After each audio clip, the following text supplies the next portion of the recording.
ঈদকে সামনে রেখে খুলনায় অস্বাস্থ্যকর পরিবেশে তৈরি হচ্ছে সেমাই। ছাদে শুকাতে দেয়া সেমাইয়ের মধ্যেই বিষ্ঠা ফেলছে পাখিরা। খুলনার অন্তত অর্ধশত কারখানার অবস্থা প্রায় একই অবস্থা অন্যান্য সব কারখানায়। ঈদ উল ফিতর উপলক্ষে পরে গড়ে ওঠা এসব কারখানার অধিকাংশেরই বিএসটিআই এর অনুমোদন নেই। খুলনা প্রতিনিধি আশরাফুল ইসলাম নূরের তথ্যচিত্রে desk report. Colour expert dark স্যাপ এবং মাইল্ড অন হ্যান্ডস টেকনোলজি সমৃদ্ধ অরিক্স অ্যাডভান্স ডিটারজেন্ট পাউডার আপনার লন্ড্রি এক্সপার্ট। সেমাই কারখানার ভেতরে পা দিতেই নাকে উৎকট গন্ধ। জরাজীর্ণ ভবনে শ্রমিকদের কেউ মেঝেতে ময়দা ঠেলে খামির তৈরি করছেন, কেউ খালি গায়ে ডালডার বল তৈরি করছেন, কেউ বা রিং করছেন। তাদের গা থেকে গড়িয়ে পড়া ঘাম মিশছে খামিরে। খুলনার কয়েকটি সেমাই কারখানায় গিয়ে এমন দৃশ্যের দেখা মেলে। এসব কারখানার বেশিরভাগই নগরীর দোলখোলা, পাওয়ার হাউস মোড়, খালিশপুর, দৌলতপুর ও খানজাহান আলী থানা এলাকায় অবস্থিত। বাসাবাড়িতে ছোট ছোট মেশিন বসিয়ে সেমাই তৈরি হচ্ছে।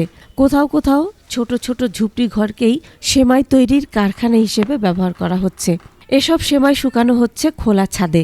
খোলা ছাদে শুকানোয় পাখি, কবুতর ও পোল্ট্রি মুরগির বিষ্ঠার সাথে এসব সেমাই মিশে হচ্ছে একাকার। পাড়ায় নিত, আবার অনেক জায়গায় বেশি চলতো, পা দিয়ে খামির দিত।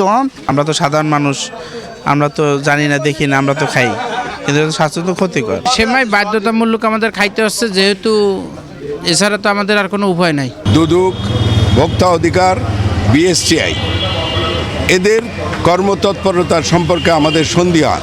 আমরা সবসময় এদের কোনো কর্মতৎপরতা খুলনায় দেখতে পাই না। নোংরা পরিবেশে সেমাই উৎপাদন করায় বছরে 2-1 বার জরিমানা করা হলেও সারা বছর কারখানাগুলোতে কোনো নজরদারি থাকে না। আবার উৎপাদিত এসব পণ্যের অনুমোদনও নেই বিএসটিআই এর।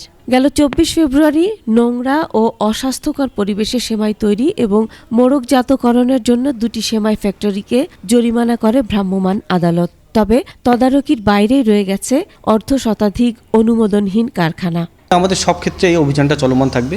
আর এই যে সেমাই কারখানায় স্পেশালি ঈদকে কেন্দ্র করে যে সেমাই বিক্রি হয়, এটা আমাদের মোটামুটি আগামী সপ্তাহ থেকেই একদম গভীরভাবে এই অভিযানগুলো পরিচালনা করা হবে।